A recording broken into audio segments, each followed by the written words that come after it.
সবাইকে স্বাগতম sensitivity analysis in Excel ফুল কোর্সে। আমি মোহাম্মদ পারভেজ হুসাইন, আপনাদের ইনস্ট্রাক্টর। এই কোর্সের মাধ্যমে আপনারা কিভাবে সেনসিটিভিটি অ্যানালাইসিস করতে হয় যে কোনো বিজনেস এবং ফাইন্যান্সিয়াল মডেলের জন্য তা শিখতে পারবেন। এবং সেনসিটিভিটি অ্যানালাইসিসের যত ফিচার এবং মেথডস আছে এক্সেলে যেগুলো করতে হয় সেগুলো সব আপনারা জানতে পারবেন, এবং সেগুলো 5টা টপিকে 5টা ভিডিওর মাধ্যমে আপনাদেরকে দেখানো হবে খুব সুন্দর এবং গোছানোভাবে, এবং কোর্সের শেষে আপনারা সবগুলো নিজে নিজে করতে পারবেন। এবং প্র্যাকটিসের জন্য ডাটা সেটগুলো ভিডিও ডেসক্রিপশনে দেওয়া আছে, আপনারা চাইলেও এখান থেকে প্র্যাকটিস করতে পারবেন।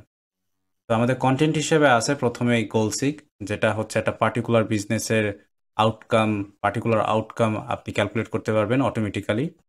সেকেন্ড যে ফিচারটা আছে সেটা হচ্ছে সিনারিও ম্যানেজার, একটা বিজনেসের বেস্ট, ওয়ার্স্ট এবং অ্যাভারেজ সিনারিওটা কিভাবে ক্যালকুলেট করতে হবে সেটা আপনারা ক্যালকুলেট করতে পারবেন। তারপরে আছে ডাটা টেবিল, যেটা খুবই খুবই গুরুত্বপূর্ণ সেন্সিটিভিটি অ্যানালাইসিসের জন্য, এবং এটা বেশি বেশি ইউজ করা হয়।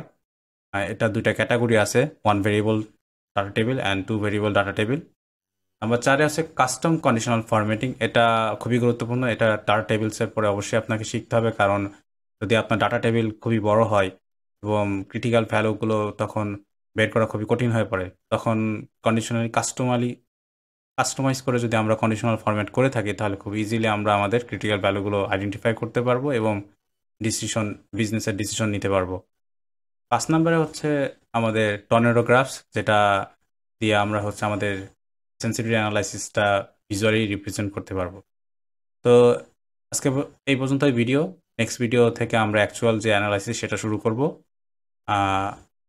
ওই ভিডিও শুরু করার আগে আপনারা অবশ্যই অবশ্যই আমার চ্যানেল সাবস্ক্রাইব করবেন এবং শেয়ার করবেন যারা হচ্ছে সেন্সিটিভ অ্যানালাইসিস শিখতে চায়।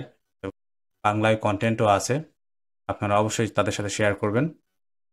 তাহলে দেখা হচ্ছে নেক্সট ভিডিওতে। Bye bye.